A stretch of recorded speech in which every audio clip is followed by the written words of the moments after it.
ဒုံးမြန်တစ်စင်းကမီးတောက်ကြီးတွေနဲ့အတူကောင်းကင်ကိုထိုးတက်သွားပါတယ်။တစ်ချိန်တည်းမှာပဲကဘာရဲ့တစ်ဖက်ချမ်းမှာရက်စစ်ကားထောင်ပေါင်းများစွာကလမ်းမတွေပေါ်မှာအတန်တိတ်မောင်းနေကြပါတယ်။အာကာသထဲကဂျိုရုထောင်ပေါင်းများစွာကလည်းကဘာတဝန်းကိုအင်တာနက်ချိတ်ဆက်ပေးနေပါတယ်။ဒီလုပ်ငန်းကြီးတွေရဲ့နောက်ွယ်မှာဒုတိယရဲ့အိမ်မက်တွေရှိနေပါတယ်။အဲ့ဒီအိမ်မက်ရဲ့ပိုင်ရှင်ကတော့ဒီပညာလောကမှာမသိတဲ့သူလုံးဝမရှိတဲ့ Elon Musk ပါ။တစ်ချိန်ကဒေါ်လာအနည်းငယ်နဲ့ American ကိုရောက်လာခဲ့တဲ့လူငယ်လေးတစ်ယောက်က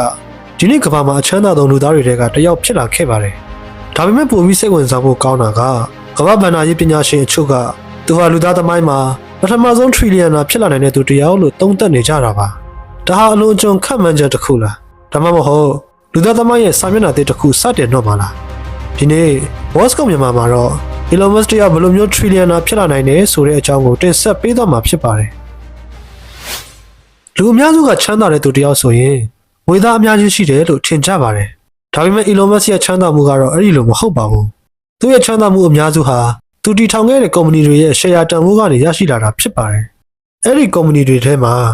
လျှက်စစ်ကားလောကကိုပြောင်းလဲခဲ့တဲ့ Tesla အာကာသခေတ်ကိုပြန်လည်အသက်သွင်းခဲ့တဲ့ SpaceX နဲ့ကမ္ဘာတဝန်းကိုဂျိုတုအင်တာနက်တွေပေးနေတဲ့ Starlink တို့ပါဝင်ပါတယ်။ဒီကုမ္ပဏီတွေရဲ့တန်ဖိုးကနှစ်တိုင်းပြောင်းလဲနေပြီး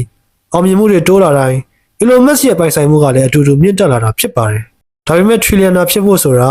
Billionaire ဖြစ်တာထက်အများကြီးပိုပြီးခက်ခဲပါတယ်။1 billion ဆိုရင်ဒေါ်လာတန်းတစ်ထောင်ဖြစ်ပြီး1 trillion ဆိုတာကဒေါ်လာ1000 billion ဖြစ်ပါတယ်။ဒီကွာခြားချက်ကနံပါတ်တစ်ခုတည်းမဟုတ်ပါဘူး။ဒါဟာစီးပွားရေးသမိုင်းကိုပြောင်းလဲနိုင်တဲ့အဆင့်တစ်ခုဖြစ်ပါတယ်။ဒါဆို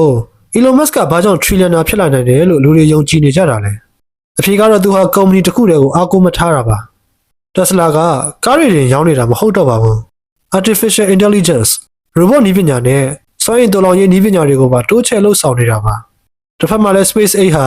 ဒုံးမြတ်လွတ်တင်တဲ့ကုမ္ပဏီတစ်ခုကနေအနာဂတ်အာကာသစီးပွားရေးရဲ့အဓိကအင်အားတစ်ခုဖြစ်လာဖို့ကြိုးစားနေပါတယ်။အကယ်၍ဒီလုပ်ငန်းတွေအောင်မြင်လာခဲ့ရင်သူ့ရဲ့ပိုင်ဆိုင်မှုဟာအရင်ကမမြင်မှုတဲ့အဆင့်တစ်ခုအထိရောက်သွားနိုင်ပါတယ်။ဒါပေမဲ့အောင်မြင်မှုဆိုတာဘယ်တော့မှအာမခံရတာမဟုတ်ပါဘူး။ ရှယ်ယာဈေးကွက်ကျဆင်းတာပြိုင်ဘက်အသစ်တွေပေါ်လာတာနည်းပညာအပြောင်းအလဲတွေဒီအရာတွေအားလုံးကချမ်းသာမှုကိုအချိန်တိုအတွင်းပြောင်းလဲပြနိုင်ပါတယ်။ဒါကြောင့် Trillionaire ဖြစ်မယ်ဆိုတာတေချာတဲ့အနာဂတ်မဟုတ်ပဲဖြစ်နိုင်ခြေတစ်ခုသာဖြစ်နေစေပါ။ဒါပေမဲ့တေချာတာတစ်ခုတော့ရှိပါတယ်။ Elon Musk ဟာကားစီးတွေကိုပြောင်းလဲဖို့စူးစမ်းခဲ့တာမဟုတ်ပါဘူး။သူကစွမ်းအင်အာကာသ Artificial Intelligence နဲ့လူသားတွေရဲ့အနာဂတ်ကိုပြောင်းလဲဖို့စူးစမ်းနေတဲ့သူတစ်ယောက်ဖြစ်ပါတယ်။တကယ်လို့အဲ့ဒီအိမ်မက်တွေအောင်မြင်လာခဲ့ရင် Trillionaire ဆိုတဲ့စံချိန်ဟာသူ့အတွက်ငွေပမာဏတစ်ခုတည်းသာမဟုတ်တော့ပဲလူသားသမိုင်းရဲ့စာမျက်နှာသစ်တစ်ခုဖြစ်လာနိုင်ပါတယ်။ဒါဆို Elon Musk ဟာ